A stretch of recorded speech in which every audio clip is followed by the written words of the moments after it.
ஆவியானவர் எனக்காய் கொடியேற்றுவீர். இதுவரை உதவி செய்த நேசரே, இனியும் உதவி செய்ய வல்லவரே. சொல்லுவேன், மறவேன் மறவேன் நீ செய்த நன்மைகள். துதிப்பேன் துதிப்பேன் என் முழு உள்ளத்தோடு. மறவேன் மறவேன் நீ செய்த நன்மைகள். துதிப்பேன் துதிப்பேன் என் முழு உள்ளத்தோடு. என் கர்த்தர் நல்லவர், என்னை விசாரிக்கும் நல் தகப்பனவர். ஒரு செகண்ட் சொல்லுமே, நல்லவர், மிக மிக நல்லவர், என்னை விசாரிக்கும் நல் தகப்பனவர். பகஞ்ச எதிரே எனக்கு ஒரு பந்தி ஆயத்தம் செய்த சர்வ வல்லவரே. என்னையால் என்னை அபிஷேகம் செய்து பாத்திரம் நிரம்பி வழிய செய்கின்றீர். பகஞ்சர் எதிரே எனக்கு ஒரு பந்தி ஆயத்தம் செய்த சர்வ வல்லவரே. என்னையால் என்னை அபிஷேகம் செய்து என் பாத்திரம் நிரம்பி வழிய செய்கின்றீர். மறவேன் மறவேன் நீ செய்த நன்மைகள். அவர் துதிப்பேன் துதிப்பேன் முழு உள்ளத்தோடு. மறவேன் மறவேன் நீ செய்த நன்மைகள். துதிப்பேன் துதிப்பேன் என் முழு உள்ளத்தோடு. என் கர்த்தர் நல்லவர், விசாரிக்கு நல் தகப்பனவர். கர்த்தர் நல்லவர்,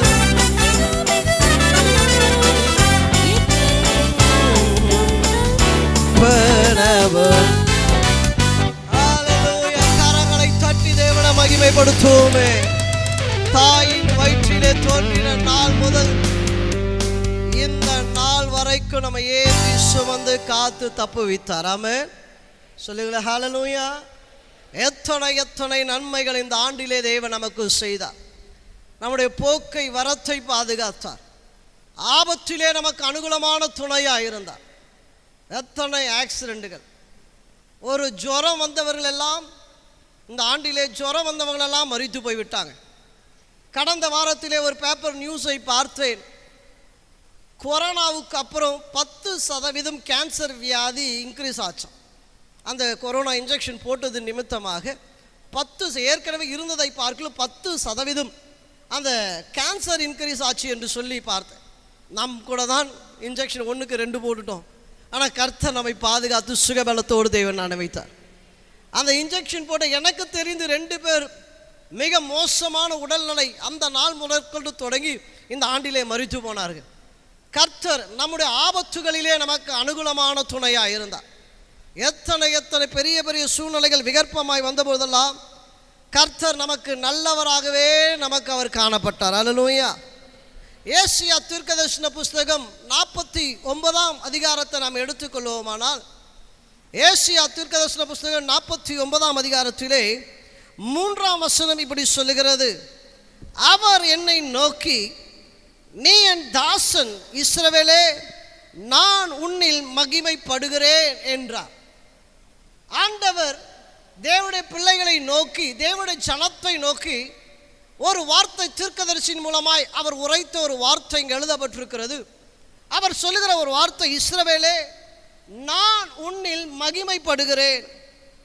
நான் உன்னால எனக்கு ரொம்ப கனமும் மகிமையும், நான் ரொம்ப சந்தோஷத்திற்குரியவனாக, அல்லது என்னுடைய பணிகளை நீ செய்வதனால நான் உன் நிமித்தமாக மகிமைக்குரியவனாக, அல்லது நான் மகிமைப்படுகிறேன் என்று தேவன் உரைக்கிறதை இங்கே தீர்க்கதரிசன வார்த்தையை நான் பார்க்க முடிகிறது. மகிமைப்படுத்துவேன். ஆண்டவர் மகிமைக்குரிய தேவன்.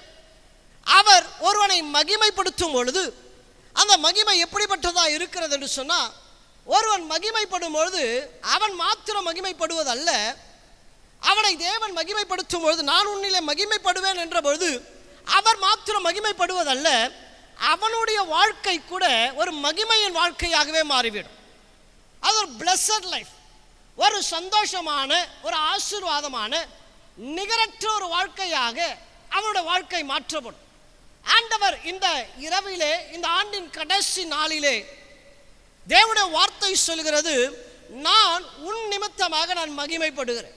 இந்த ஆண்டு ஒரு வேளை கர்த்தர் நம் மூலமாக தேவன் மகிமைப்பட்ட ஆண்டாக கூட இந்த ஆண்டு இருந்திருக்கலாம்.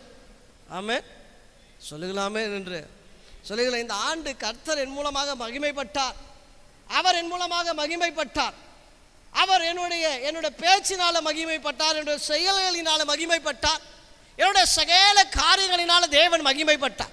அவர் மகிமைப்பட்டார் என்று சொன்னால் தானாகவே ஒரு காரியம் நடக்கிறது. என்ன காரியம் என்று சொன்னால், நாமும் மகிமைப்படுத்தப்படுகிறவர்களாக, மகிமைக்குரியவர்களாக நாம் மாற்றப்படுவோம். ஆண்டவர் வேதத்திலே அநேகர் மகிமைப்பட்டவர்களை அநேகரை நம்மால் பார்க்க முடியும். அநேக மகிமைப்பட்டவர்கள் இருக்கிறார்.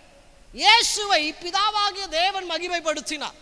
அவர் இயேசுவை பிதாவாகிய தேவன் மகிமைப்படுத்தும் பொழுது எப்படிப்பட்டவராக இயேசு காணப்பட்டார் என்று சொன்னால், அவர் எப்படி இயேசுவை மகிமைப்படுத்தினார் சொன்னால், வானோர் பூலோகத்தார் பூமியின் கீழோர்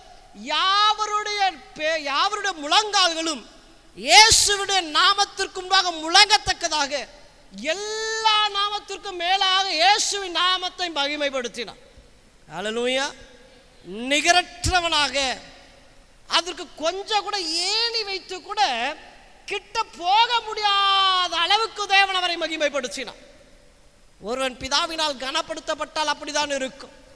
ஒருவன் தேவனுடைய நாமத்தினால், ஒருவன் தேவனால் மகிமைப்படுத்தப்பட்டால் ஒருவனாலும் கிட்ட கூட சேர முடியாத அளவிற்கு தேவனை அவனை நிகரற்றவனாக பயன்படுத்துகிறவரும் மகிமைப்படுத்துகிறவருமாய் இருக்கிறார். 1000 பேர் நம்முடைய கால்களை பிடித்து இழுத்து நம்மை கீழே தள்ள வேண்டும் என்று நினைத்தாலும், எவ்வளவு பேர் நமக்கு விரோதமாக எழும்பினாலும், ஆண்டவர் ஒருவனை மகிமைப்படுத்த வேண்டும் என்று நினைத்து விட்டால் அவன் எப்படிப்பட்டவனாய் இருப்பான் என்று சொன்னால், இந்த உலகமே அவனுக்கு விரோதமாக எழும்பினாலும் அவனுக்கு நிகராக ஒருவனும் இராதபடிக்கு தேவன் அவனை உயர்த்துவார். அல்லேலூயா. இயேசுவை அப்படிதான் அவர் மகிமைப்படுத்தினார். நிகரற்றவனாக, அவருடைய நாமத்திற்கு எல்லா முழங்கால்களும் முடங்கத்தக்க வண்ணமாக, வானோர் பூலோகத்தோர் பூமியின் கீழ் உள்ளவருடைய நாமங்கள் எல்லாம் முடங்கத்தக்கதாக பிதாவாகிய தேவன் எல்லா நாமத்திற்கும் மேலான நாமத்தை இயேசுவுக்கு கொடுத்தார். அல்லேலூயா. அதே வண்ணமாக ஆபிரகாமை தேவன் மகிமைப்படுத்தினார். ஆபிரகாமை தேவன் மகிமைப்படுத்தினார். எப்படி படுத்தினார் தெரியுங்களா? அந்த நாட்களிலே இருந்தவர்கள் ஆபிரகாமை பார்த்து சொன்னாங்க, ஆண்டவரே நீர் மகா பிரபு என்று சொன்னாங்க. ஆபிரகாம் அந்த நாட்களிலே செல்வ சீமானாய் இருந்தான். ஆபிரகாமுக்கு நிகர் அந்த நாட்களிலே ஒருவரும் இல்லாத தக்கத்திலே கர்த்தர் அவனை அவ்வளவாய் உயர்த்தினார், செல்வ சீமானாக மாற்றினார்.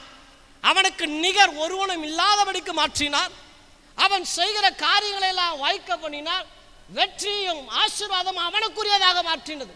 ஏன்னா கர்த்தர் அவனை மகிமைப்படுத்தினார், அவனை ஆசீர்வதித்தார். ஆமென் சொல்லுங்களேன். ஹல்லேலூயா. சோதர ஹல்லேலூயா. கர்த்தர் அவனை மகிமைப்படுத்தினார்.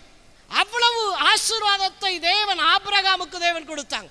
அதே வண்ணமாக தான் தேவன் ஈசாக்கை தேவன் மகிமைப்படுத்தினார், ஆசீர்வதித்தார். எல்லா கண்களுக்கு முன்பாக, அந்த தேசத்தில் இருந்த எல்லா ஜனங்களுக்கு முன்பாக, ஜாதி ஜனங்களுக்கு முன்பாக, அந்த தேசத்தில் இருந்த சகல மனிதர்களுக்கு முன்பாக ஈசாக்கை தேவன் உயர்த்தி மகிமைப்படுத்தினார். என்ன பண்ணார் தெரியுமா? அங்க வசனம் இப்படி சொல்லுகிறது, அவன் கொடிய ஒரு பஞ்ச காலத்தில் இருந்தான். எல்லாரும் பஞ்சத்தில் இருந்தாங்க. ஆனா ஈசாக்கை தேவன் என்ன பண்ணினார் தெரியுங்களா? அவன் விதைத்ததையெல்லாம் 100 மடங்கு விளைய செய்தான். தூக்கி விதையை தூக்கி வறண்ட பூமியில, தண்ணீர் இல்லாத பூமியில தூக்கி விதையை போட்டான்.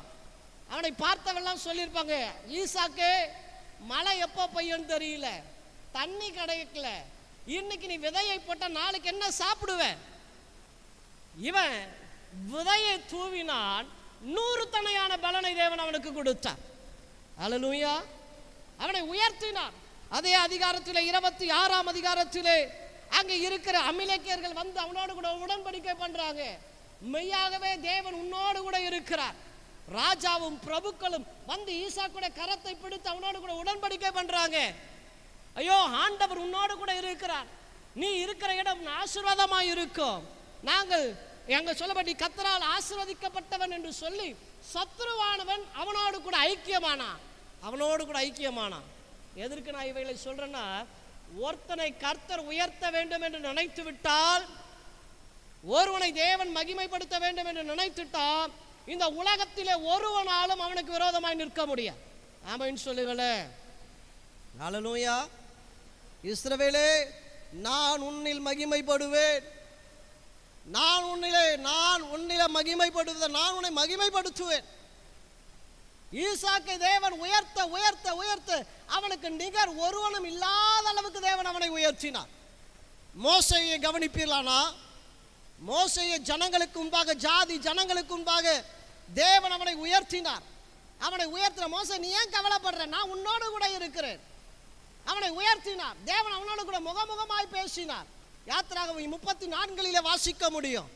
அவனை மகிமைப்படுத்தினார், அவனுடைய முகத்தை பிரகாசிக்க பண்ணினார். எல்லாம் வந்து சொல்றாங்க, மோசே உங்க முகத்தை மூடுங்க, உங்க முகத்தை எங்களால் பார்க்க முடியல, எங்களால் உங்க கூட எங்களால் நிற்க கூட முடியல. ஏன்னா நான் சொல்வதெல்லாம் என்ன தெரியுங்களா, யாரெல்லாம் கர்த்தரால் உயர்த்தப்பட வேண்டும் என்று கர்த்தர் நினைக்கிறாரோ, யாரெல்லாம் கர்த்தர் தம்முடைய மகனாக அவனை மகிமைப்படுத்த வேண்டும் என்று நினைக்கிறாரோ, அவர்கள் எல்லாம் கர்த்தர் அளவற்ற வண்ணமாக உயர்த்துகிறார். சும்மா கொஞ்சம் கொஞ்சம் தூக்கி போடுறது கிடையாதுங்க. நம்ம கொடுத்தால் கொஞ்சம் கொஞ்சம் தான் கொடுப்போம், நம்ம கொடுத்தா நம்ம அளவின்படி தான் கொடுப்போம். ஆனால் ஆண்டவர் கொடுத்தார் என்று சொன்னால் அளவற்ற வண்ணமாக. கடந்த வாரத்தில் ஐயா அவர்கள் சொல்லும் போது சொன்னாங்க, இதை திருவள்ளூரில் எத்தனையோ சபைகள் இருக்கிறது, அந்த சபைகளைப் போலவே இந்த சபையும் இருந்திருக்குமானால் ஒரு பெரிய வித்தியாசம் கிடையாது. ஆனால் கர்த்தர் அந்த சபை மற்ற சபைகளைப் போல அல்ல, எல்லா சபைகளை பார்க்கல வித்தியாசமான முறையில் மிகுந்த ஒரு ஆசீர்வாதமான சபையாக இந்த ஷாலோம் பேராலயத்தை தேவன் மாற்றினார் என்று சொன்னார். நான் சொல்றது உங்களுக்கு புரிகிறதா? ஒருவனை கர்த்தர் மகிமைப்படுத்த வேண்டும் என்று நினைத்து விட்டால் அவருடைய மகிமை சாதாரணமானதல்ல. அது எண்ணி கூட பார்க்க முடியாத அளவிற்கு, நம்ம யோசனையில் கூட நிற்க முடியாத அளவிற்கு தேவன் அவனை உயர்த்துவார். சொல்லுங்களாமே என்று. சின்னவனை 1000 சிறியவனை பலத்த ஜாதியுமாய் மாற்றுவார். ஆண்டவரே, நான் ஒன்றுமில்லை ஆண்டவரே, நான் அற்பன் ஆண்டவரே, நான் ஒன்றுத்துக்கு பயனில்லை என்று சொன்னான். ஆனால் கர்த்தர் ஒருவனோடு கிட்டி வருவாரானால் அவனுடைய நிலை மாறும், அவனுடைய வாழ்க்கை தரம் மாறும், அவனை ஜனங்கள் பார்க்கிற விதங்கள் மாறும், அவனுடைய வாழ்க்கை முழுவதும் பல வகைகளிலே அவனுடைய வாழ்க்கை மிகுந்த ஒரு ஆசீர்வாதமானதும் இந்த உலகத்தில் யாரும் கிட்டி சேர முடியாத வண்ணம் தேவன் அவர்களை 1000 மடங்காய் தேவன் உயர்த்துகிற தேவன். ஆமென் சொல்லுவோம். இங்கே இருக்கிற நிறைய பேரை கர்த்தர் இன்னும் அப்படிப்பட்ட மகிமையை கொடுக்கலன்னு நினைக்கிறேன் நான். ஆமென். இன்னைக்கு நான் சொல்லுகிறேன், இந்த 2020 வருகிற 2025ஆம் ஆண்டு நான் சொல்லுகிறேன், இதுவரைக்கும் உங்களோட வாழ்க்கையில் நீங்கள் கண்டிராத வண்ணமாக தேவன் உங்களை ஜாதி ஜனங்களுக்கு முன்பாக, தேவனுடைய பிள்ளைகளுக்கு முன்பாக உங்களை மகிமைப்படுத்தி உயர்த்துகிற ஒரு ஆண்டாக வருகிற 2025 மாறப்போகிறது. நீங்கள் நினைத்து கூட பார்க்க முடியாத அளவிற்கு உயர்வு. ஆண்டவரே, போதும் போதும் போதும் ஆண்டவரே, இந்த உயர்வு போதும், இந்த ஆசீர்வாதங்கள் போதும், இந்த நன்மைகள் போதும் என்று சொல்லுகிற வண்ணமாய் தேவன் ஒருவனை மகிமைப்படுத்த வேண்டும் அல்லது உயர்த்த வேண்டும் என்று நினைத்துட்டால் அவனை தடை பண்ணுவதற்கு இந்த உலகத்தில் ஒருவனால முடியாது. ஹல்லேலூயா, ஹல்லேலூயா. பக்கத்தில் கரங்களை பிடித்து சொல்லுங்க, பக்கத்தில் கரங்களை பிடித்து சொல்லுங்க, பிரதர், இந்த வருகிற இந்த 2025ஆம் ஆண்டு கர்த்தர் உங்களை மகிமைப்படுத்துகிற ஒரு ஆண்டாக இந்த 2025ஆம் ஆண்டு மாறப்போகிறது. ஹல்லேலூயா. அவரிடத்துல வஞ்சகம் இல்லையா, அவரிடத்துல வஞ்சகம் கிடையாது. ஒருவனை உயர்த்தி ஒருவனை தாழ்த்துவது அவருடைய புத்தி கிடையாதுங்க. அது ஒருவனுக்கு மேலானதை கொடுத்துட்டு ஒருத்தனுக்கு தாழ்வை கொடுப்பது அவருடைய எண்ணம் கிடையாது. அவர் எல்லாவரையும் ஒரே வண்ணமாய் பார்க்கிறவர். நம்முடைய படிப்பல்ல, ஞானம் அல்ல, அறிவல்ல, அறிவல்ல, நம்மள புத்தி அல்ல. அவர் நம்முடைய வாழ்க்கையில நாம் எண்ணி பாராத வண்ணமாய் நமக்காக செயல்படுகிற ஒரு தேவன் அவர். பிரைஸ் தி லார்ட், ஹல்லேலூயா. வறண்ட நிலத்திலே விதையை விதைத்தவன், தண்ணீரற்ற பூமியிலே விதையை விதைத்தவனுக்கு 100 மடங்கு பலனை தருகிற சர்வ வல்லமை உள்ள தேவன் அவர். ஒண்ணுமில்ல, பிசினஸே இல்லைங்க இது. இந்த தொழில் இதுக்கு லாக்கி இல்லாத ஒரு தொழில். இந்த காரியம் பயனற்றது நீங்க நினைக்கலாம்.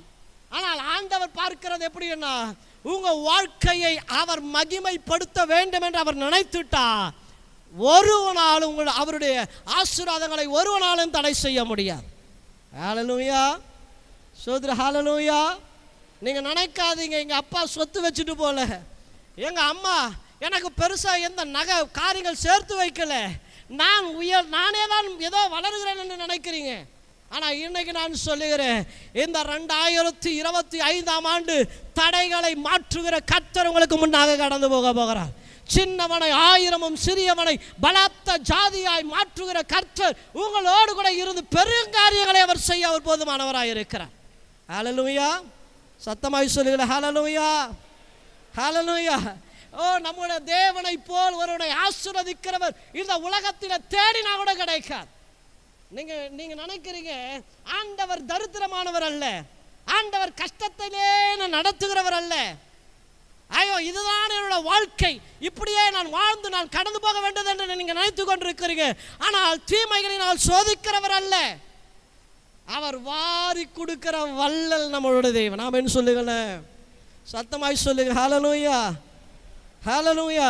நீங்க இங்க ஆண்டவர் சொல்லுகிறார், இஸ்ரவேலே நீ என் தாசன், நீ என் தாசன், நான் உன்னிலே மகிமைப்படுவேன் அல்லது உன்னை மகிமைப்படுத்துவேன். You are not an ordinary person. நீ ஒரு சாதாரணமானவள் அல்ல.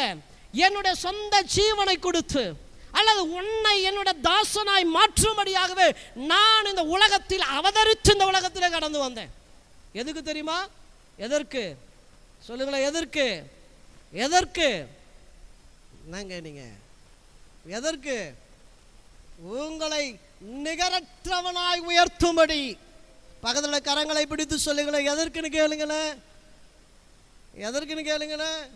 எதற்குப்பா ஏசப்பா வந்தார், எதற்குப்பா சர்ச்சைக்கு வரீங்க, ஏதோ வரங்க ஏதோ போறங்கன்றல்ல, உங்களை நீங்க இருக்கிற ஸ்தானத்திலே உங்களை நிகரற்றவனாய் மாற்றுவதற்கு இயேசு அவர் உங்களோடு கூட இருக்கிறார். இந்த வருகிற 2025ஆம் ஆண்டு நான் சொல்லுகிறேன், கவனிங்க. நீங்க போராட வேண்டியது அல்லங்க. வெண்கல கதவுகளை உடைப்பார், இரும்பு தாழ்பால்களை முறிப்பார். பிரைஸ் தி லார்ட், ஹல்லேலூயா. வெண்கல கதவுகளையும் இரும்பு தாழ்பால்களும் முறிக்கப்படும். மறைவிடத்தில் இருக்கிற பொக்கிஷங்களை உங்களுக்குரியதாய் தருகிற தேவன். பாருங்க, எனக்கு தெரியுங்க, வீட்டுக்கு போனால் எனக்கு பழைய கஞ்சி தான் இருக்குன்னு நினச்சிட்டு இருக்கிறாங்க நிறைய பேர். எனக்கு தெரியும், வீட்டுக்கு போனால் எனக்கு பணம் இருக்கு. இங்கே பாருங்க, இப்படி அல்ல. இன்னைக்கு கவனிங்க, கர்த்தர் செய்ய நினைத்ததை ஒருவனாலும் தடை செய்ய முடியாது. ஹல்லேலூயா, சொல்லுங்களா ஹல்லேலூயா. பக்கத்தில் கரங்களை பிடித்து சொல்லுங்களா, சின்னவனை 1000 சிறியவனை பலத்த ஜாதியுமாய் மாற்றுவார். பிரதர் சொல்லுங்களேன், பிரதர் இந்த 2024 இந்த 31ஆம் தேதி இருக்கிறதை போல ஜனவரி 2025 31 நீங்க இருக்க போறது இல்லை பிரதர். இந்த ஒரு ஆண்டுக்குள் உங்களோட வாழ்க்கையை தலைகீழாக மாற்றத்தக்கதாய் கர்த்தரோட வல்லமை வெளிப்படுகிற ஒரு ஆண்டாக இது மாறப்போகிறது. உங்களுக்கு விரோதமாய் எழும்புகிற சத்ருவானவனை நிர்மூலமாக்கத்தக்கதாய், ஹல்லேலூயா, உங்களுக்கு விரோதமாய் எழும்புகிற தரித்திரத்தின் ஆவிகளை நிர்மூலமாக்கத்தக்கதாய், உங்களுக்கு விரோதமாய் காணப்படுகிற சூனியங்களையும் அல்லது தாரித்திரங்களையும் மாற்றத்தக்க வண்ணமாய் தேவன் தம்முடைய வல்லமையை வெளிப்படுத்துகிற ஒரு ஆண்டாகவே இந்த ஆண்டு மாறப்போகிறது. கரங்களை தட்டி தேவனை மகிமைப்படுத்துவோமே. பிரைஸ் தி லார்ட், ஹல்லேலூயா. சத்தமாய் சொல்லுங்களேன் ஹல்லேலூயா, சத்தமாய் சொல்லுங்களேன் ஹல்லேலூயா. கர்த்தர் பெரிய, நீங்க போராடவே வேண்டாங்க, நீங்க போராட வேண்டாம். கர்த்தர் அப்படியே நடத்த போகிறார். தேவனுடைய கரம் அப்படியே உங்களை நடத்த போகிறது, அப்படியே நடத்த போகுது. பெரிய காரியங்கள் நடக்க போகுது. ஆமென் சொல்லுங்க. பெரிய காரியம் நடக்க போகுது. விசுவாசிக்கிறீங்களா? நிறைய பேர் விசுவாசித்தால் அப்படியே ஆயிடுங்க. நான் உண்மையாக சொல்கிறேன், அப்படியே நடக்கும். கர்த்தர் நம்முடைய வார்த்தைகளை அங்கீகரிக்கிற தேவன். இங்கே ஏசியா தீர்க்கதரிசன புஸ்தகத்தில் 4 மிக முக்கியமான காரியங்களை சொல்லி நான் கடந்து போக விரும்புகிறேன். கர்த்தர் உங்களை மகிமைப்படுத்த ஒரு 4 சீக்ரெட், ஒரு 4 ரகசியத்தை சொல்லி நான் முடிக்க போகிறேன். இதை முடிஞ்சவங்க பைபிளை எழுதி வைங்க, அப்படியே நோட்டு இருந்தால் எழுதி வைங்க. இந்த 4 காரியங்கள் ரொம்ப முக்கியமான காரியம். ஆண்டவர் உங்களை மகிமைப்படுத்த முடியும் செயல்பட போகிறார். ஆமென் சொல்லுங்களாமே என்று. ஹல்லேலூயா. எப்படி அடுத்த பிரசங்கத்துக்கு தான் நீங்கள் தூங்க ஆரம்பிப்பீங்க. இப்போ நல்லா உற்சாகமாக கவனிங்க. ஆமென் சொல்லுங்களேன். ஹல்லேலூயா. என்ன பண்ண போறீங்க சொல்லுங்களேன், என்ன பண்ண போறீங்க? கர்த்தர் உங்களை மகிமைப்படுத்த போகிறார். ஆமென். கவனிங்க, இங்கே 2ஆம் வசனத்தை நீங்கள் கவனிப்பில்லைன்னா, ஆண்டவர் 3 சொல்லப்படுவது, அவர் என்னை நோக்கி நீ என் தாசன் என்று சொன்னார். 2ஆம் வசனத்தை கவனிங்க, என் வாயை கூர்மையான பட்டயமாக்கி தமது கரத்தின் நிழலினால் என்னை மறைத்து என்னை தூளக்கமான அம்பாக்கி என்னை தமது அம்பார துணியிலே மூடி வைத்தார் என்று வாசிக்கிறோம். இங்க ஆங்கிலத்தில் இந்த வார்த்தை இப்படி சொல்லுகிறது, he made my mouth like a sharp sword. அவர் என்னுடைய வாயை கூர்மையான பட்டயமாக மாற்றினார். பக்கத்தில் ஒரு கரத்தை பிடித்து சொல்லுங்க, அவர் என் வாயை சொல்லுங்கள், அவர் என் வாயை கூர்மையான பட்டயமாக மாற்றினார். கூர்மையான பட்டயமாக மாற்றினார். எதுக்குப்பா? நினைக்கிறதெல்லாம் பேசுறதுக்கு கிடையாது, கெட்ட வார்த்தைகளை பேசுவதற்கும் கிடையாது. மனசுல பட்டுதெல்லாம் நான் பேசுவேங்க, தொணன்னு பேசுவேங்க, நினைப்பதெல்லாம் பேசுவேங்க, யோசிப்பதெல்லாம் பேசுவேங்க. இவன் வாயாடி, இவன் என்ன வேணாலும் பேசுவான். அதல்ல, இங்க ஆண்டவர் சொல்லுகிறாங்க, நான் உன்னை மகிமைப்படுத்துவேன்.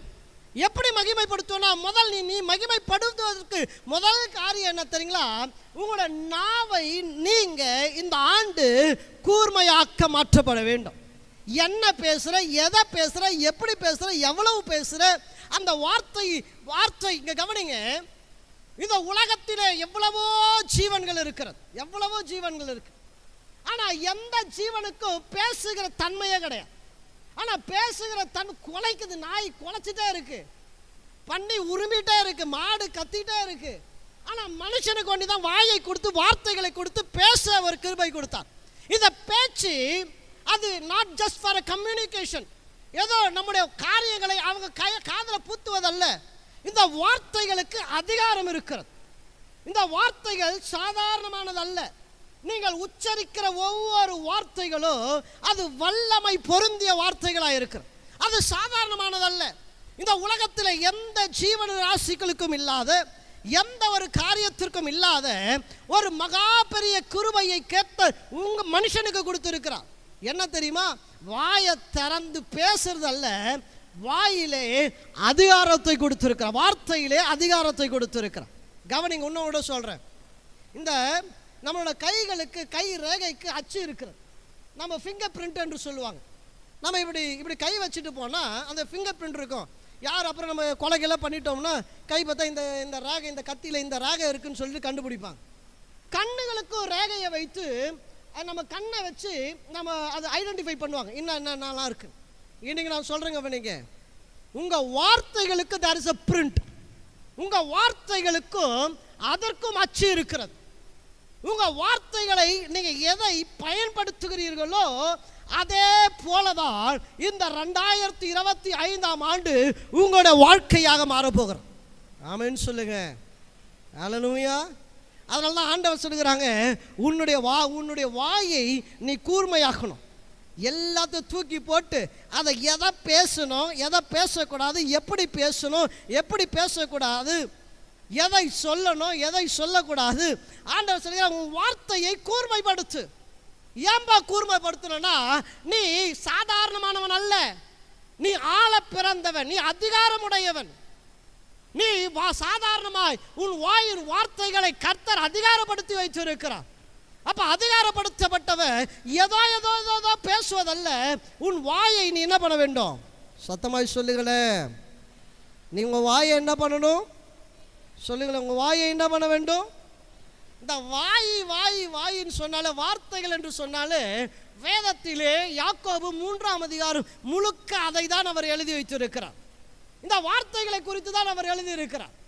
இங்க கவனிங்க, அங்க ஒரு வார்த்தை இப்படி சொல்லுகிறது, 2ஆம் வசனம், ஒருவன் சொல் தவறாதவனானால் அவன் பூரண புருஷனும் தன் சரீரம் முழுவதையும் கடிவாளத்தினால் அடக்கி கொள்ளக்கூடிய முனுமாய் இருக்கிறான். சொல்லுகிறான், வார்த்தை சரியா இருந்துட்டா இஸ் அ ஜென்டில்மேன். சொல்லுங்க, இஸ் அவன் யார்? அவன் ஜென்டில். தமிழ்ல என்ன சொல்லுவீங்க? ஜென்டில்மேன் தான் சொல்லுவீங்களா தமிழ்லையும்? சந்தோஷம். Praise Lord. ஹல்லேலூயா. அவன் அவன் அவன் செம்மையான மனிதன், பூரண புருஷன். இந்த வார்த்தைகளை சரியாக ஆள தெரியாதவன் அவன் ஒரு சோப்லாங்கி, அவன் ஒரு யூஸ்லெஸ், அவன் ஒன்னத்திற்கு லாக்கி இல்லாதவன்.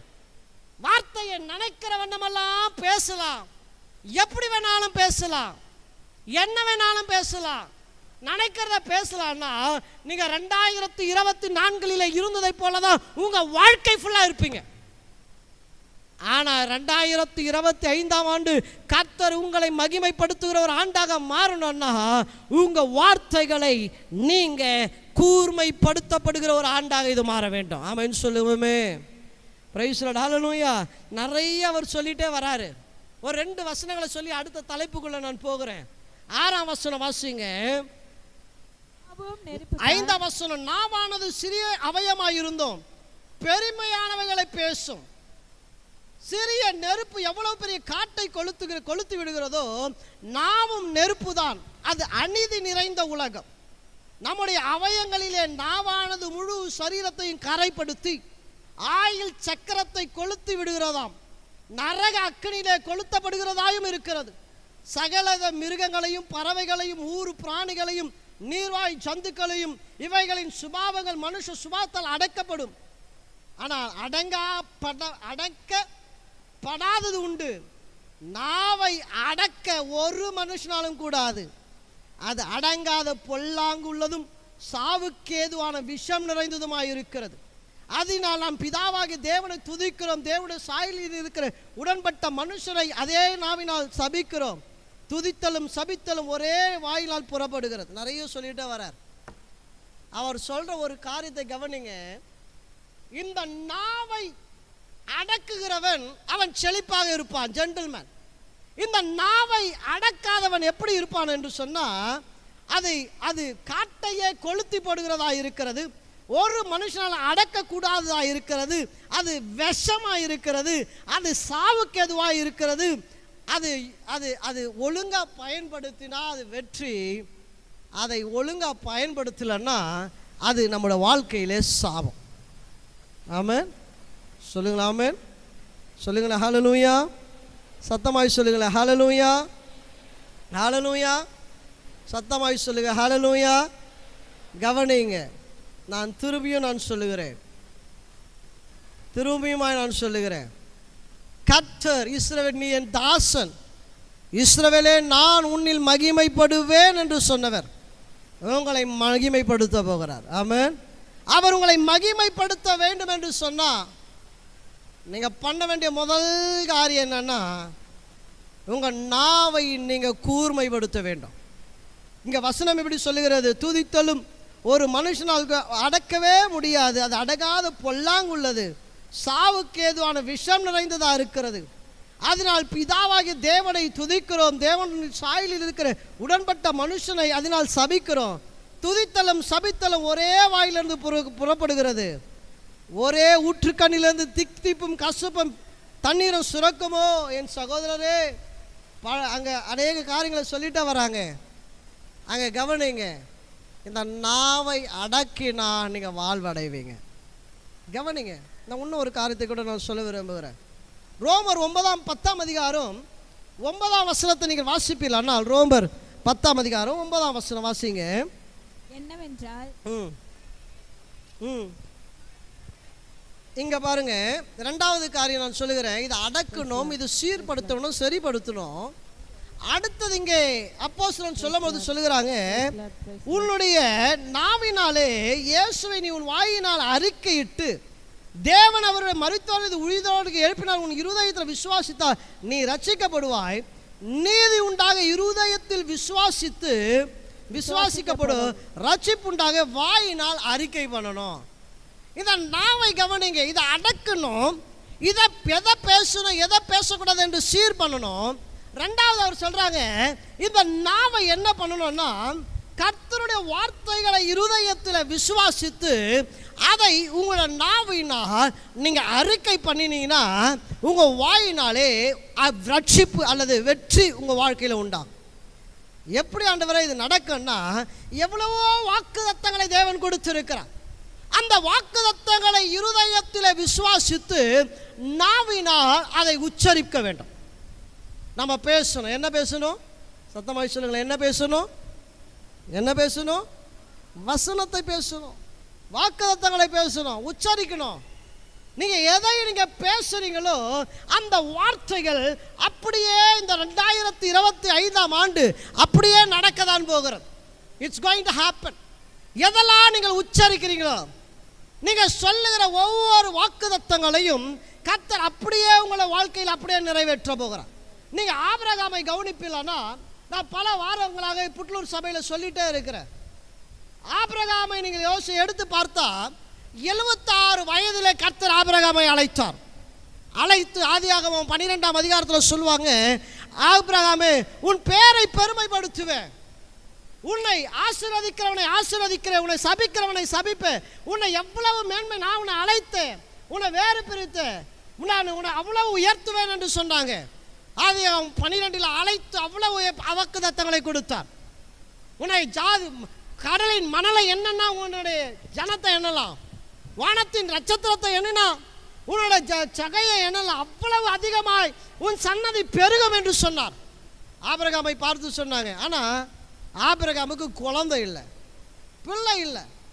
76 வயதில் சொன்னாங்க உனக்கு பிள்ளை தருவேன் என்று சொன்னார். 81 ஆண்டாச்சு. கிட்டத்தட்ட 81 ஆண்டிலே அவன் மாம்ச பலத்திலே இஸ்மவேலை பெற்றெடுத்தான்.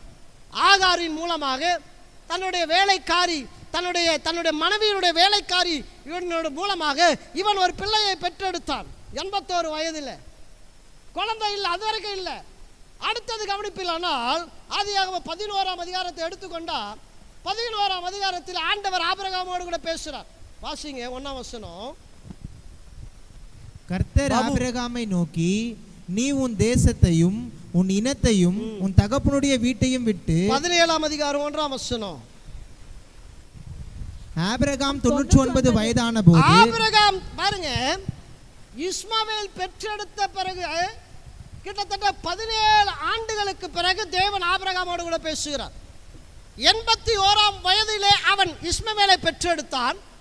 இங்க வசனம் சொல்லுகிறது, ஆபிரகாம் 99 வயது ஆன போது கர்த்தர் ஆபிரகாமுக்கு தரிசனமாகி, நான் சர்வ வல்லமை உள்ள தேவன், நீர் எனக்கு முன்பாக நடந்து உத்தமனாயிரு என்று சொன்னார்.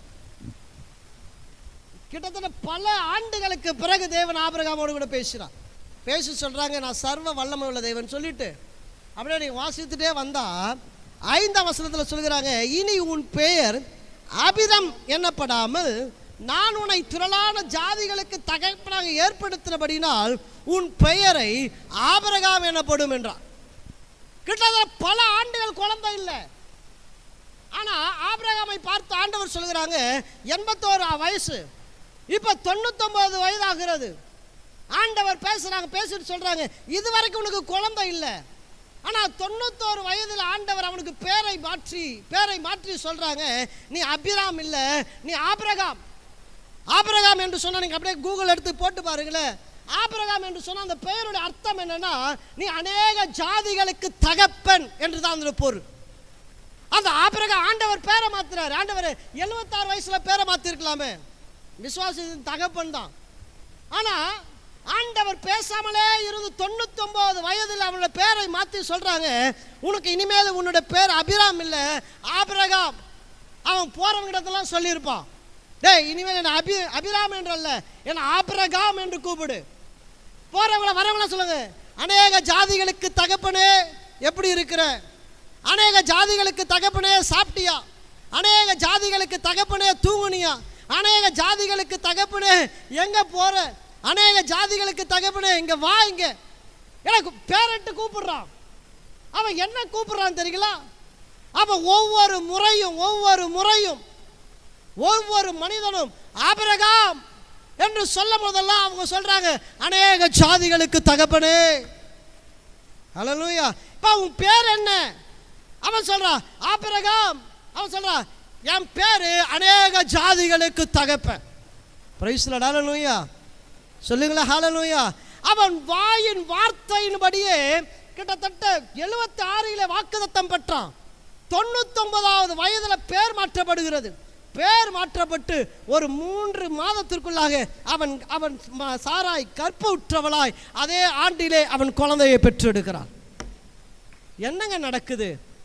அவன் வாயின் வார்த்தைகளிலே எதை உச்சரிக்கிறானோ அந்த வார்த்தை அவனுடைய வாழ்க்கையின் அனுபவமாக, அவனுடைய வாழ்க்கையின் ஆசீர்வாதமாக அது மாறினது.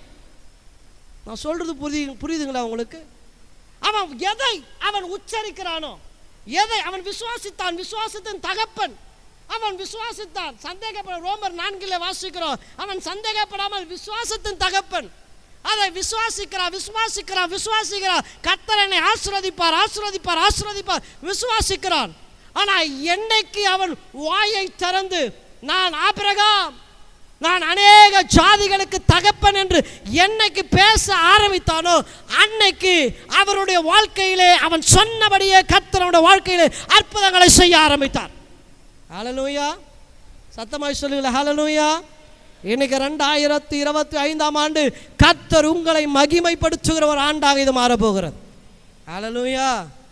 சொல்லுங்களா ஹல்லேலூயா. சொல்லுங்களா ஹல்லேலூயா. நீங்க என்ன பண்ணணும்? உங்களை வார்த்தைகளை செம்மைப்படுத்தணும், உங்க வார்த்தைகளை கூறாக்கணும். என்ன வேணா, பிசாசு இஸ் a tricky man. பிசாசு அவன் வஞ்சகமாய் காரியங்களை செய்யறான்.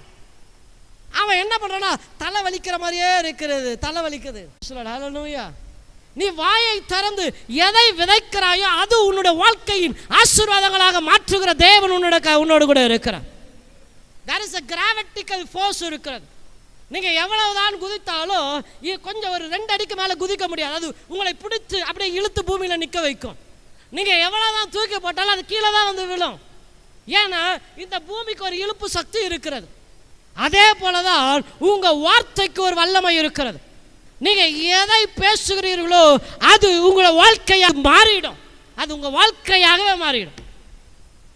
என் பையன் நல்லா இருப்பாங்க, ஆசீர்வாதமா இருப்பாங்க, அவன் நல்லா படிப்பாங்க, அவனுக்கு நல்ல வாழ்க்கை தேவன் அமைத்து கொடுப்பாருங்க. எங்கள் வீட்டுக்கார் போயிட்டு வரும்போது ஆசீர்வாதமாக தான் வருவாருங்க. நன்மையும் கிருபையும் என்னை பின்தொடரும். நான் ஜீவனுள்ள நாளெல்லாம் கர்த்தரை மகிமைப்படுத்துவேன். நீடித்த வாழ்வை எனக்கு தேவன் தருவார். ஹல்லேலூயா.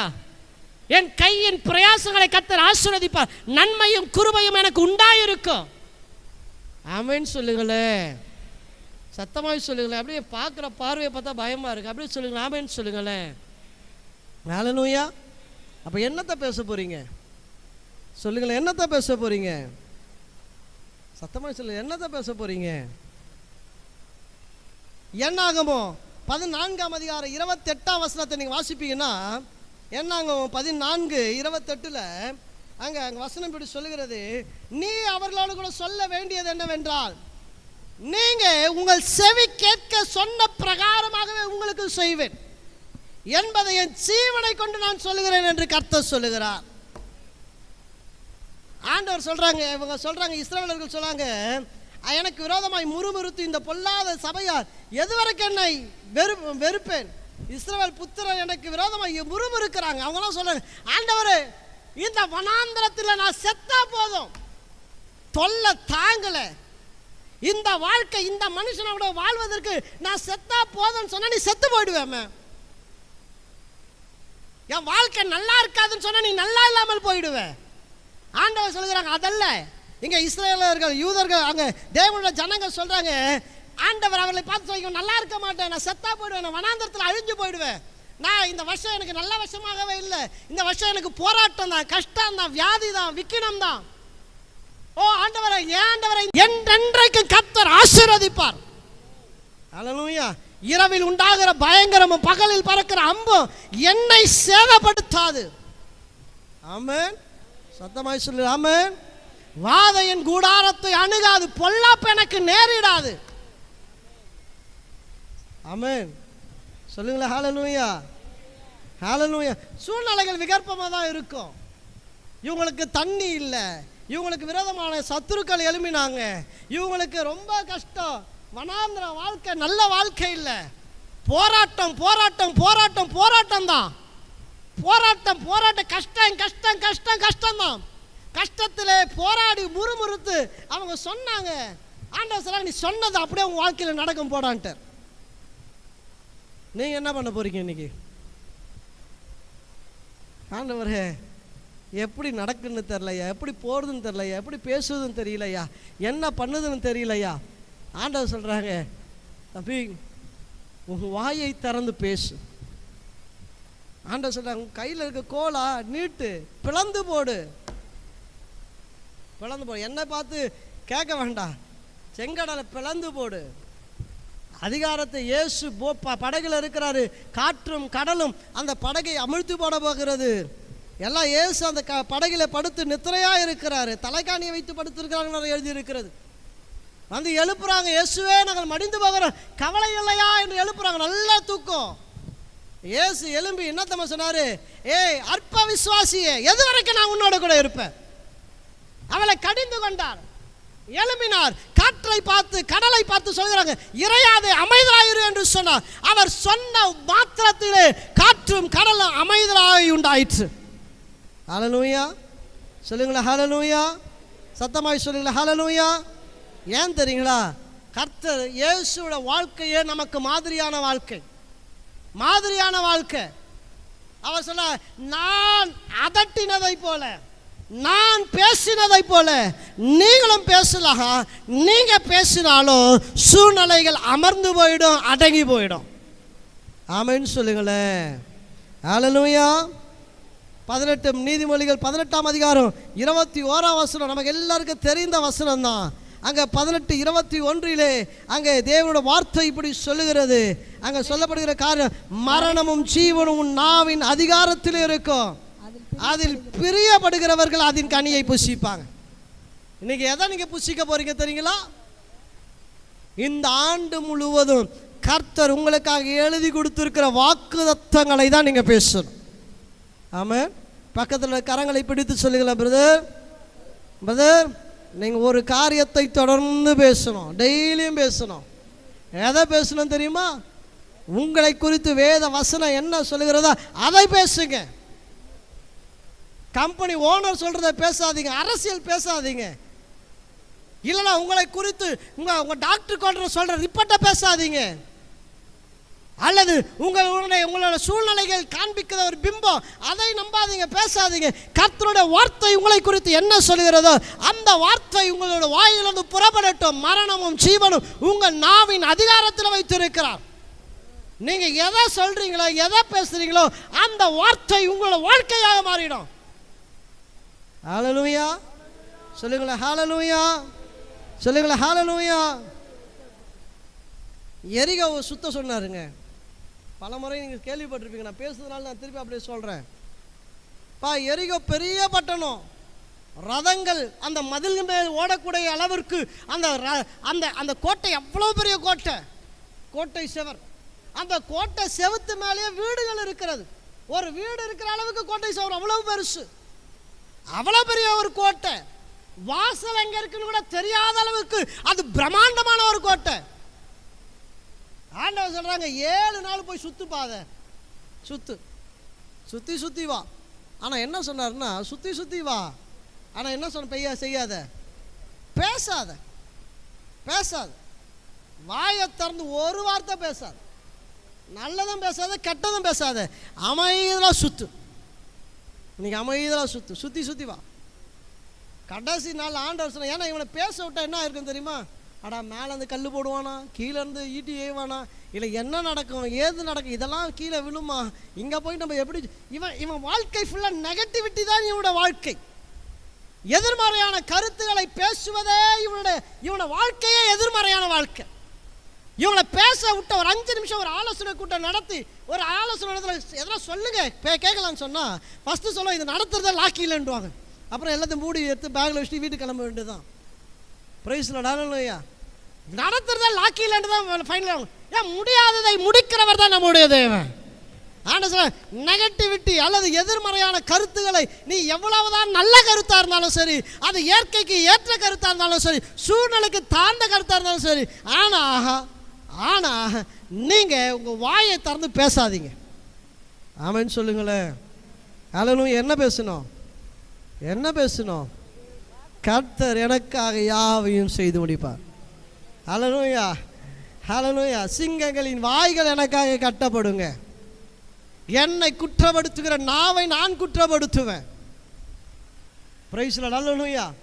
இவன் சொல்றான், இவங்க பேசினாங்க, அவன் கடைசி நாள் ஆர்ப்பரித்த போது அந்த எரிகோ கோட்டையை கர்த்தர் தரையாக விழ பண்ணினார்.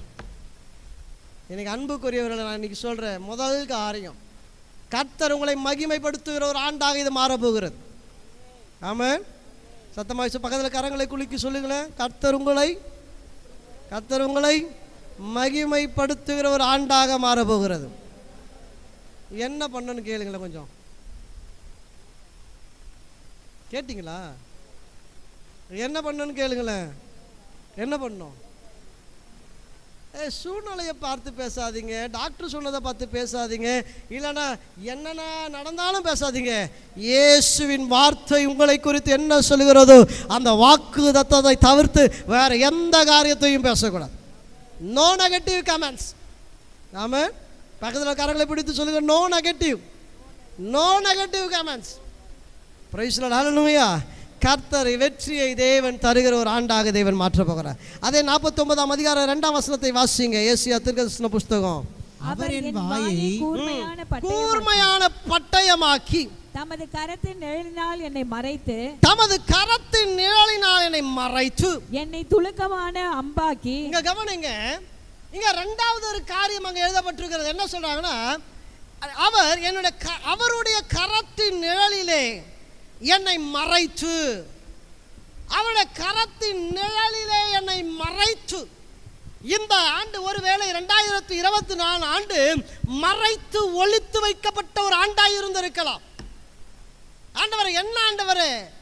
எல்லாம் ஒரு மறைந்த ஒரு வாழ்க்கை, அல்லது என்னுடைய திறமைகள் வெளிப்படாத ஒரு வாழ்க்கை, அல்லது என்னுடைய காரியங்கள் எதுவுமே நடக்க முடியாம அதோட ஒரு மறைக்கப்பட்ட ஒரு வாழ்க்கையா இருக்கலாம்.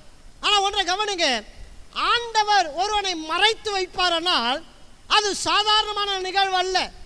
இயேசுவை குறித்து லூக்கா 1:1 அதிகாரம் 80ஆம் வசனத்தில் நீங்கள் வாசிப்பீர்களானா அங்க வசனம் இப்படி சொல்லுகிறது, அந்த பிள்ளை வளர்ந்து ஆவிலே பலன் கொண்டு இஸ்ரவேலுக்கு தன்னை காண்பிக்கும் நாள் வரைக்கும் வனாந்தரங்களிலே இருந்தான், மறைத்து இருந்தான்.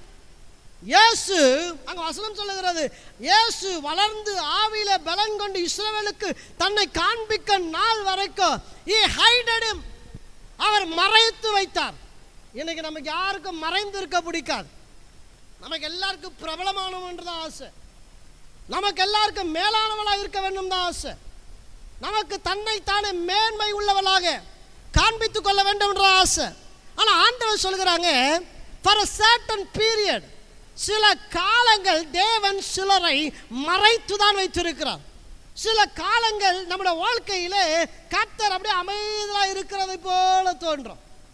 என்ன ஆண்டவரே, நான் என்ன வாக்குத்தத்தங்கள் பேசினாலும் அது எதுவுமே நடக்கிற மாதிரி தெரியலையேன்னா ஆண்டவர் சொல்கிறாங்க, என் கரத்தின் மறைவிலே நான் உன்னை மறைத்து வைத்திருக்கிறேன். I hided you for a reason. நான் அப்படியே உன்னை ஒளித்து வைத்திருக்கிறேன், மறைத்து வைத்திருக்கிறேன் for a particular reason. இயேசு மறைத்து வைத்தார். பிதாவாகிய தேவன் இயேசுவை வனாந்தரத்திலே வைத்திருந்தார். 12 வயதில் அவர் வெளியே போனாங்க, சில வார்த்தைகளை பேசினாங்க, திரும்ப 30 ஆண்டுகள் வரைக்கும் தன் வீட்டில் மறைந்திருக்கிறார். கர்த்தர் அப்படியே மறைத்து வைத்தார். ஏன்னா கர்த்தர் சில காரியங்களை சிலரை கொண்டு செய்யணும்னு சொன்னா எல்லாரையும் கொண்டு அல்ல. ஆனால் இவங்களா அப்படியா நினைப்போம், ஆனால் மறைந்திருக்கிறவர்கள் எழும்பும் போது அவர்கள் மகா பெரியவர்களாக எழும்பினார்கள் என்பதை வரலாறு நமக்கு போதிக்கிறது. பிரைஸ் தி லார்ட், ஹல்லேலூயா. 1 ராஜாக்கள் 17ஆம் அதிகாரம் 2ஆம் வசனத்தை வாசிப்பீர்களா? வாசிங்க. 1 ராஜாக்கள் 17ஆம் அதிகாரம் 2ஆம் வசனம் வாசிங்க. பின்பு கர்த்தருடைய வார்த்தை அவனுக்கு உண்டாயிற்று. அவர் இனி இவ்விடத்தை விட்டு கீழ் திசையை நோக்கி போய் யோர்தானுக்கு நேரா இருக்கிற கேரித் ஆற்றண்டையில் ஒளித்துக் கொண்டிரு. அந்த ஆற்றின் தண்ணீரை கவனிங்க. முதல் வசனம் கவனிங்க. கீலேயாத்தின் குடிகளிலே திபியானாகிய எலியா ஆகாப்பை நோக்கி, எலியாவை குறித்து இங்க வேதம் சொல்லுகிறது, அவன் ஆகாப்பை நோக்கி, என் வாக்கின்படி அன்றி இந்த வருஷங்களின் மழையோ பனியோ பெய்யாதிருக்கும் என்று இஸ்ரவேலின் தேவனாகிய கர்த்தருக்கு முன்பாக நிற்கிற நான் அவருடைய ஜீவனை கொண்டு சொல்லுகிறேன் என்று சொல்லுகிறான். நம்மளாம் ஒரு சின்ன அதிகாரியை பார்த்து பேசுவதற்கு கூட நம்மளுக்கெல்லாம் கஷ்டமா இருக்கும், எப்படா போறது பேசுறதுன்னு. அவன் ஒரு ராஜாவை பார்த்து சொல்லுகிறான், ஏ ராஜாவே, என் வார்த்தை இல்லாமல் ஒரு நல்லது இந்த ஊர்ல நடக்காது. தைரியமாய் சொன்னான், சொல்லி முடிச்சிட்டான். அவ்வளோ ஒரு பெரிய ஒரு தீர்க்கதரிசி, அவ்வளோ ஒரு பெரிய தீர்க்கதரிசி. வானத்திலிருந்து அக்கினியை இறக்கின ஒரு தீர்க்கதரிசி. பாகால் தீர்க்கதரிசிகளை கொன்று குவித்த ஒரு தீர்க்கதரிசி. தேவனால் வல்லமையாய் பயன்படுத்தப்பட்ட ஒரு மனுஷன். எலியாவின் ஆவி என்று சொல்லி யோவான் ஸ்நானங்களை குறித்து சொல்லப்படுகிறது. இயேசு வருவதற்கு முன்பாக எலியா வருவார் என்று பேசப்பட்டது. அவ்வளோ ஒரு மகா பெரிய ஒரு மனுஷன். ஆனா இங்க 3ஆம் வசனம் இப்படி சொல்லுகிறது, ஆண்டவர் அவனை பார்த்து சொல்றாங்க, நீ இவ்விடத்தை விட்டு கீழ் திசைக்கு நோக்கி போய் யோர்தானுக்கு நேராக போகிற கேரித் ஆற்றண்டையிலே ஒளிந்து கொண்டிரு என்றார். ஒளிந்து கொண்டிரு, அமைதலாயிரு, கொஞ்ச நேரம் காத்திரு, டேக் அ டைம். எங்க ஆண்டவரே, நான் யாரு? ராஜாவை பார்த்து நான் பயங்கரமாக கொக்கரித்து பேசினவன், அதட்டினவன், என் வார்த்தை இல்லாம மழையோ தண்ணீரோ பொழியாது என்று சொன்னவன். ஆண்டவரே, உம்மால் வல்லமையாய் பயன்படுத்தப்படுகிறவன். ஆண்டவரே, நீர் என்னோட நேரடியாக நீர் என்னோட கூட பேசுறீங்க, நான் உம்முடைய வார்த்தைகளை பேசுறேன். அவ்வளவு ஒரு பெரிய ஒரு மனுஷன். ஆண்டவர் அவனை பார்த்து சொல்றாங்க, ஒளிந்திரு, அமர்ந்திரு, காத்திரு. It's not a time. இது உன்னோட நேரம் அல்ல, இது உன்னோட காலம் அல்ல, இது அமைதலாக இருக்க வேண்டிய நேரம் என்று சொல்லி எலியாவை அமைதலாக இருக்கும்படி சொன்னார். இன்னைக்கு கவனிங்க, இன்னைக்கு அமைதலாக இருக்கும்படி சொன்னான். யோசேப்பு அவனும் ஒளிந்திருக்கிற ஒரு காலம் அவனுக்கு இருந்தது. அவன் பார்வோனின் சிறையிலே அவன் ஒளிந்திருந்தான். போர்த்திபாவின் வீட்டிலே இருந்தான். அவனுக்கும் சில காலங்கள் என்னன்னே தெரியல. ஏன் ஆண்டவரே இப்படி? ஏன் ஆண்டவரே என் வாழ்க்கையில காத்திருப்பின் காலம் இவ்வளவு நீண்டு கொண்டே இருக்கிறது? இப்படியே இந்த சிறையில நான் மாண்டு போவதா என் வாழ்க்கையா என்று சொல்லி அவன் புலம்பிக் கொண்டே அந்த சிறையில இருந்தான். கர்த்தர் அவன் அப்படியே இருக்க பண்ணினார். அமைதலா இருப்பா, அமைதலா இரு, அப்படியே இரு, கொஞ்ச நேரம் இரு, கொஞ்ச நேரம். மோசே அவன் இஸ்ரவேலின் விடுதலைக்காக போராடின ஒரு போராளி. ஆனா 40 ஆண்டுகள் வனாந்தரத்திலே அவன் ஒளிந்து கொண்டிருக்கிறான். பார்வோனுக்கு பயந்து ஓடி அவன் வனாந்தரத்திலே அவன் அவன் அவன் ஆடுகளை மேய்த்துட்டு காட்டு அந்த பரதேசியை போல அந்த காட்டில் இருக்கிறான். 40 ஆண்டுகள் ஒளிந்து இருக்கிறான். ஆண்டவர் சொல்ல, அமைதலா, இட்ஸ் நாட் அ டைம். இன்னைக்கு தேவனுடைய பிள்ளைகள் ஆண்டவர் மறைத்து வைக்க வேண்டும் என்று நினைக்கிறார், அல்லது கொஞ்சம் அப்படியே பி குவைட், அமைதலாக இருந்தால் அமைதலாக இருக்க முடியல. ஆண்டவர் என்ன இப்படி, நான் அப்படி அப்படின்றாங்க. எனக்கு அன்புக்குரியவர்களே, கர்த்தர் சிலரை, எஸ்தரை கவனிங்க, அப்படியே அந்த அரண்மனையிலே தன்னுடைய காரியங்கள் அப்படியே அமைதலாக இருந்தாங்க. இன்னைக்கு அமைதலாக ஒளிந்திருக்கும்படி சிலர்களுக்கு தேவன் பேசுகிறாங்க. சில டைமில் எல்லாம் நம்ம நினைக்கிற மாதிரி அல்ல. கர்த்தர் அப்படியே கொஞ்சம் ஸ்லோ டவுன் பண்ணால் நம்மளை அப்படியே அமைதலாக இருங்க. கர்த்தர் நடத்துவார். கர்த்தர் ஏற்ற வேளையிலே கர்த்தர் நடத்துவார். அடுத்த வாசனம் அதே அதிகாரத்திலே 49ஆம் அதிகாரத்திலே அதே 2ஆம் வசனத்தை நீங்கள் வாசிப்பீங்களா? அங்கே வசனம் இப்படி சொல்லுகிறது, அவர் என்ன பண்ணினாரோ அடுத்த பகுதியை படிங்க. அடுத்து அப்படி சொல்லுகிறாங்க, என்னை மறைத்து என்னை துலக்கமான அம்பாக்கி. ஆங்கிலத்தில் இது சொல்லப்படுகிற he made me into a polished arrow. என்னை அப்படியே கூர்மையாக்கின, பல பல பல என்று ஆக்குகிற ஒரு அம்பாக என்னை மாற்றினார், என்னை அம்பாக மாற்றினார். அப்புறம் அடுத்து சொல்றாங்க, அந்த அம்பை என்ன பண்ணினாரா, அங்கே என்னை அம்பாக்கி தமது அம்பார துணியிலே மூடி வைத்தார் என்று சொல்லப்படுகிறார். he kept it, கூர்மையாக்கினார். அதை எடுத்து அடிச்சா ஓடும், ஆனா அதை எடுத்து என்ன பண்ணினாராம், அவர் எடுத்து தன்னுடைய அம்பாரத்திலே அவர் வைத்தார். அம்பாரம் என்று சொன்னால் ஆங்கிலத்தில் அழகாய் சொல்லப்படுகிறது, he concealed me in a quail என்று சொல்றாங்க. அந்த அந்த அந்த ஒரு கூடுன்ற மாதிரி அந்த கூட்டில் அந்த அம்புகளை போட்டு வைக்கிற அந்த ஒரு இது, அநேக அம்புகளை இதுக்குள்ளே போட்டு வச்சிருக்கிறார். அவர் பயன்படுத்தலை, மூடி வச்சிருக்கிறார். he asked us to wait. வார்த்தைகளை செம்மைப்படுத்துங்க, வார்த்தைகளை சரிப்படுத்துங்க, அப்புறம் அமர்ந்துருங்க. அதுக்கப்புறம் கூர்மையான அந்த அந்த அந்த இடத்துல அப்படியே வைக்க முடியாது கட்டளையிட்டேன். ஏன் தெரியுங்களா? எனக்கு கவனிங்க, ஒரு கிரிக்கெட்டை நம்ம எல்லாம் பார்ப்போம். கிரிக்கெட்டை பார்த்தா இந்த நியூ பால் போடுவாங்க, புது பால். அந்த புது பாலை பார்த்தா அவ்வளோ ஷைனிங்காக இருக்கும்.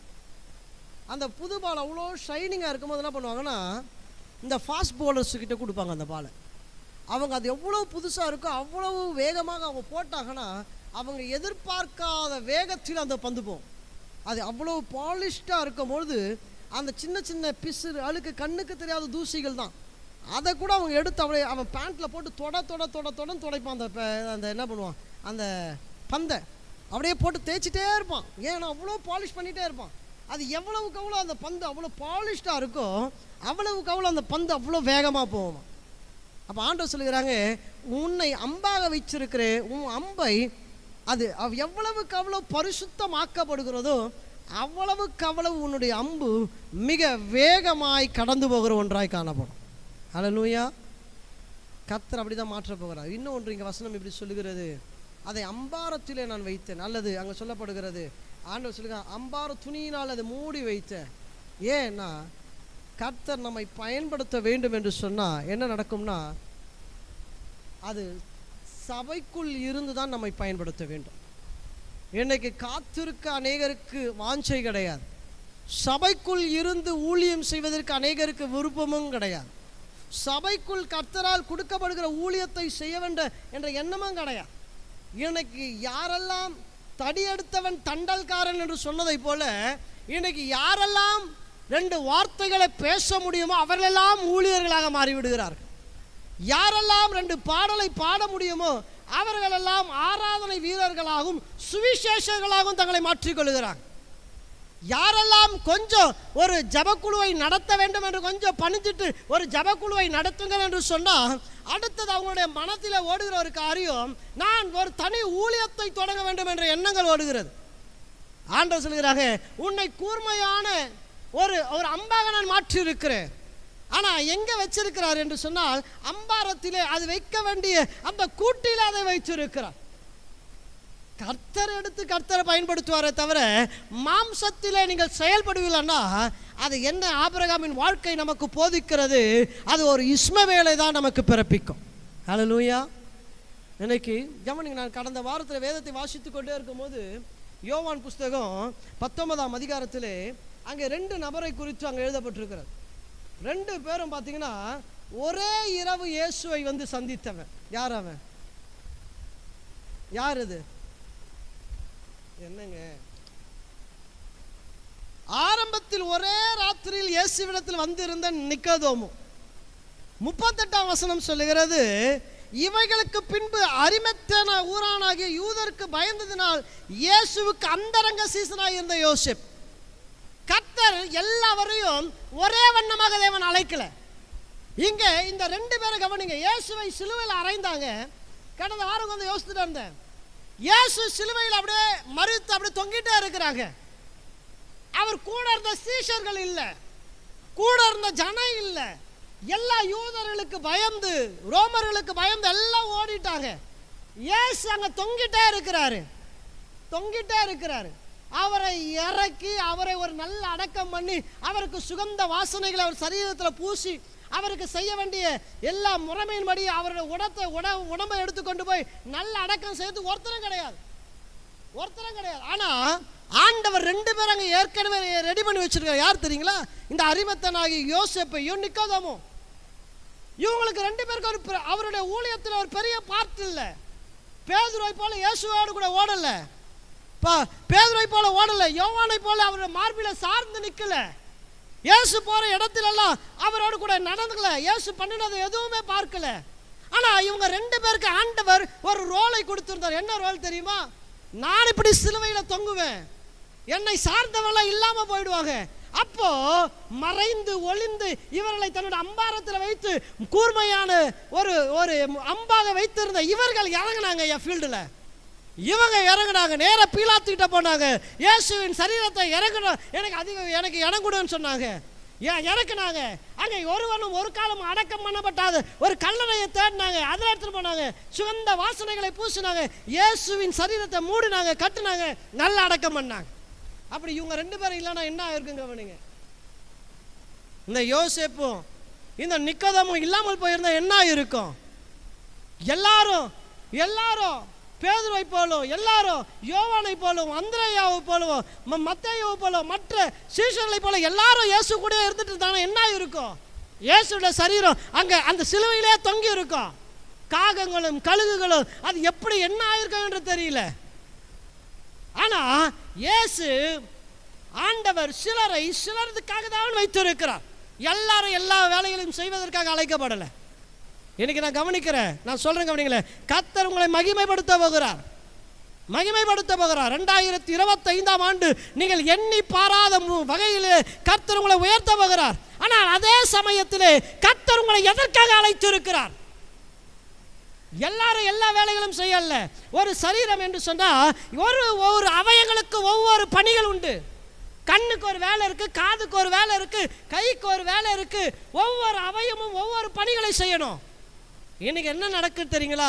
எல்லாரையும் கர்த்தர் கூர்மையாக ஆக்கி இருக்கிறார், எல்லாரையும் அம்பாரத்தில் வைத்திருக்கிறார், எல்லாரையும் சபைக்குள்ள வைத்திருக்கிறார். கர்த்தர் யாரை எப்ப எப்படி என்ன விதத்தில் பயன்படுத்த வேண்டும் என்பது கர்த்தருடைய கரத்தில் இருக்கிறது. இன்னைக்கு உங்க மாம்சத்திலே இறங்கி எனக்கெல்லாம் தெரியும். எனக்கு பிரசங்கம் பண்ண தெரியாதா? எனக்கு ஆராதனை நடத்த தெரியாதா? எனக்கு ஜபக்குழுவை நடத்த தெரியாதா?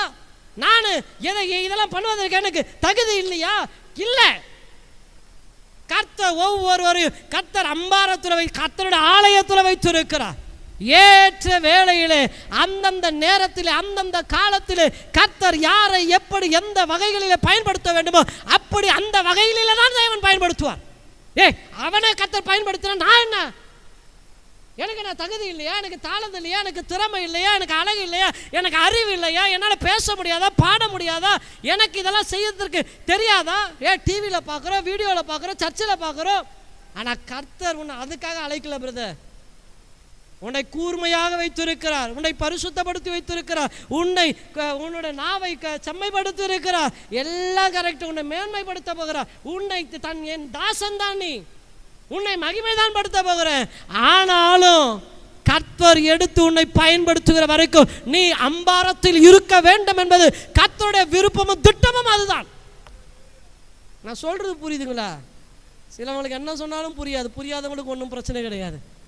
ஆனால் சொல்றது நான் சொல்ல வேண்டியது என் கடமை. கர்த்தர் சிலர்களை ராஜாக்களாக தேவன் அழைத்திருக்கிறார், சிலர்களை ஆசாரியர்களாக தேவன் அழைத்திருக்கிறார். எனக்கு ஒவ்வொருவருக்கும் கர்த்தர் ஒவ்வொருவரையும் ஒவ்வொரு வகைகளிலே தேவன் பயன்படுத்திட்டு தான் இருக்கிறான். நம்ம எல்லாரும் இந்த ஆலயத்தில் அமர்ந்திருக்கிற ஒவ்வொருவரையும் குறித்து சொல்லுகிறேன். கர்த்தர் உங்கள் ஒவ்வொருவரையும் பயன்படுத்திட்டு தான் இருக்கிறார். God has a plan. கர்த்தர் உங்களுக்கு ஒவ்வொருவருக்கும் திட்டம் இருக்கு.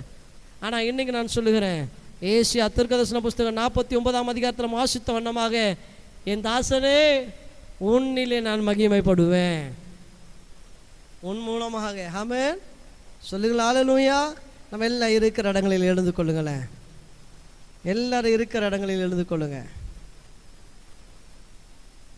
எல்லாம் இருக்கிற இடங்களில் இருந்துங்க. நேரங்கள் ஓடிக்கொண்டே இருக்கிறது.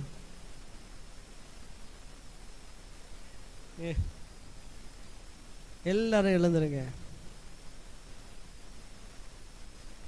நீங்கள் அவருடைய கரத்தில் இருக்கிறீங்க. அது ஒன்றும் மறந்துடாதீங்க. நீங்கள் எங்கே இருக்கீங்க சொல்லுங்கள், எங்கே இருக்கீங்க? அவருடைய அம்பாரத்தில் இருக்கிறீங்க, அவருடைய கரத்தில் இருக்கிறீங்க. கர்த்தர் உங்களை பயன்படுத்துவார், உங்களை பயன்படுத்த. நீங்கள் பெரிய ரிஸ்க் எடுக்க வேண்டாங்க, கஷ்டப்படவும் வேண்டாம். ஆண்டவரை என்னை உங்களுடைய கரத்தில் ஒப்பு கொடுக்கிறேன். எல்லாரும் கண்களை மூடுங்க. இஸ்ரவேலே, நான் உன்னில் மகிமைப்படுவேன். அன்புக்குரிய அன்பு சகோதரனே, இந்த ஆண்டு நான் உன்னிலே மகிமைப்படுவேன், நான் உன்னிலே மகிமைப்படுவேன். எல்லாரும் கண்களை மூடுங்க. நான் மகிமைப்படுவேன். I will glorify myself in you, through you. நான் உன்னிலே மகிமைப்படுவேன். நீ மகிமைப்படுத்தப்படுவாய், நீ உயர்த்தப்படுவே. ஆபிரகாமை உயர்த்தினதைப் போல, நிகரற்றவனாக உயர்த்தினதைப் போல, யோசுவாவை நிகரற்றவனாக உயர்த்தப்பட்டதைப் போல, தாவீது நிகரற்றவனாக உயர்த்தப்பட்டதைப் போல, மோசே நிகரற்றவனாக உயர்த்தப்பட்டதைப் போல, ஆபிரகாம் நிகரற்றவனாக உயர்த்தப்பட்டதைப் போல, அன்பு சகோதரனே, நீயும் இந்த நாட்களில் வருகிற 2025ஆம் ஆண்டு நிகரற்ற அளவிலே கர்த்தர் உங்களை உயர்த்த போகிறார். அவருடைய உயர்வு அது எண்ணில் அடங்காத உயர்வு கொண்டாக போகிறது. கர்த்தர் உன்னை அழைத்த அழைப்புல நீ நிலைத்திரு. நீர் அவருடைய அம்பாரத்தில் அடங்கி, அவருடைய பலத்த கரத்தில் அடங்கிரு. எதிர்த்து பேசாதே, துணிந்து பேசாதே, திமிரா பேசாதே, கொழுப்படுத்தும் பேசாதே. உன் வாயை, உன் நாவை, உன் நாவை, உன் நாவை, உன் வாயை கூர்மையான பட்டயமாக்கு. தேவையற்றதெல்லாம் உன் நாவை விட்டு எடுத்து போடு. அது ஒரு நெருப்பு தான். துதித்தலும் சபித்தலும் உன் நாவிலிருந்து எப்படி ஒரே நாவிலிருந்து புறப்பட முடியும்? அந்த நாவு தேவனுடைய மகிமையை பாட, தேவனுடைய வாக்குத்தத்தத்தை சொல்ல, விசுவாச வார்த்தைகளை அறிக்கை செய்ய, நீ என்னவா ஆக போகிறாய் என்பதை நீ பேச பேச பேச அது உன் வாழ்க்கையாக மாற்றப்பட அந்த வார்த்தைகளை கர்த்தருடைய வாழ்க்கையில கொடுத்திருக்கிறார். உன் வாழ்க்கை உருவாக்குகிற வல்லமை உடையதாக உன் வார்த்தைகள் உன் வாழ்க்கையை உருவாக்குகிறதாக மாறப்போகிறது. எவைகளை நீ இழந்திருக்கிறாயோ, எவைகள் உன்னோட வாழ்க்கையில் இல்லாமைகளாக இருக்கிறதோ, இல்லாதவைகளை இருக்கிறதை போல் அழைக்கிற ஒரு கர்த்தரை ஆராதித்து கொண்டிருக்கிறீங்க. இல்லைன்னு சொல்லி நினைக்காதீங்க. இல்லதான், பட் ஸ்பீக் இட். வானமும் இல்லை, பூமியும் இல்லை, சந்திரனும் இல்லை, நட்சத்திரமும் இல்லை. அவர் வானத்தை பார்த்து பேசினார், சந்திரனை பார்த்து பேசினார், நிலவை பார்த்து பேசினார், ஆகாய மண்டலங்களை பார்த்து பேசினார், மச்சங்களை பார்த்து பேசினார்.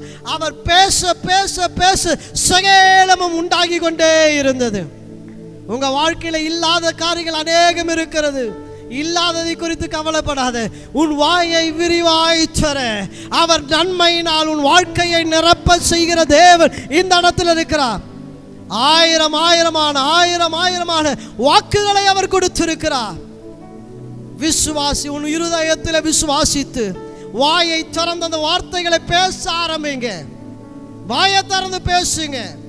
நீ சொல்லுகிற ஒவ்வொரு வார்த்தையும் அப்படியே உங்க வாழ்க்கையில நடக்க போகிறது, அப்படியே நடக்க போகிறது. கர்த்தர் உன்னை வாளாக்காமல் தலை ஆக்க போகிறார். உன்னை கீழாக்காமல் உன்னை மேலாக்க போகிறார். சின்னவனாகிய உன்னை தேவன் பலத்த ஜாதியாக தேவன் மாற்ற போகிறார். ஆயிரமாக கர்த்தர் உன்னை வர்த்திக்க பண்ண போகிறார். கரங்களை தட்டி தேவனை மகிமைப்படுத்துவோமே.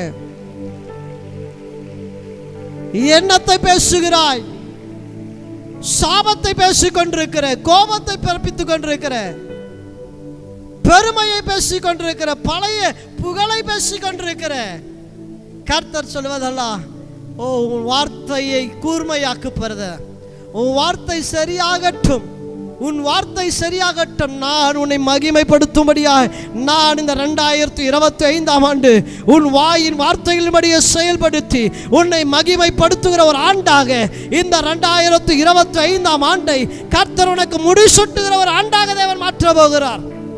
Hallelujah, Lord. Hallelujah, hallelujah, hallelujah, Lord. Yes, Lord. கர்த்தர் நல்ல சர்வ வல்லவரே.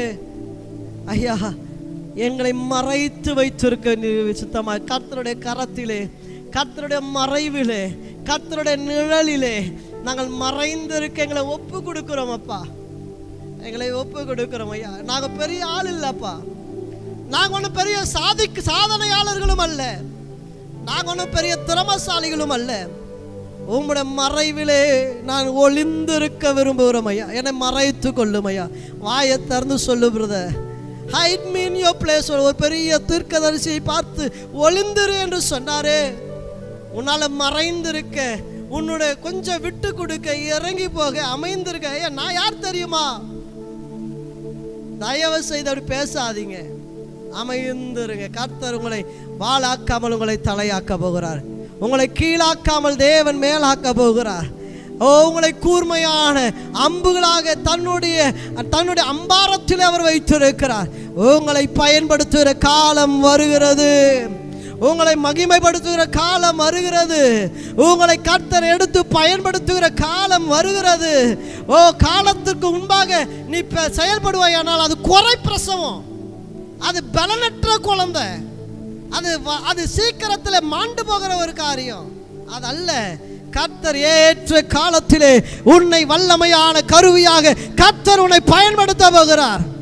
அவருடைய பலத்த கரத்தின் கீழே, அவருடைய ஊழியர்களுக்கு கீழே, கர்த்தர் உன்னை அழைத்த அழைப்பின் கீழே அடங்கியிரு. கர்த்தர் பெரிய காரியங்களை தேவன் உங்க வாழ்க்கையில செய்ய. கரங்களை தட்டி தேவனை மகிமைப்படுத்துவோமே. ஹல்லேலூயா. சர்வ வல்லவரே, நீர் என்னோடு பேசுவதற்காக நன்றி அப்பா. மறைந்திருக்க சொன்னா மறைந்திருக்கிறோம்ப்பா, அம்பாரத்தில் இருக்க சொன்னா அம்பாரத்தில் இருக்கிறான்ப்பா. என் வார்த்தையை செம்மையாக்க சொன்ன என் வார்த்தையை செம்மையா இருக்கிறான்ப்பா. ஆண்டவரே, என்னுடைய வாழ்க்கை உம்முடைய கரத்தில் இருக்கிறது. என்னை உம்முடைய மகிமைக்கென்று பயன்படுத்துங்க, என்னை மகிமையாய் மாற்றுங்க. இயேசுவின் மூலம் ஜெபத்தை கேளும் நல்ல பிதாவே, ஆமென்.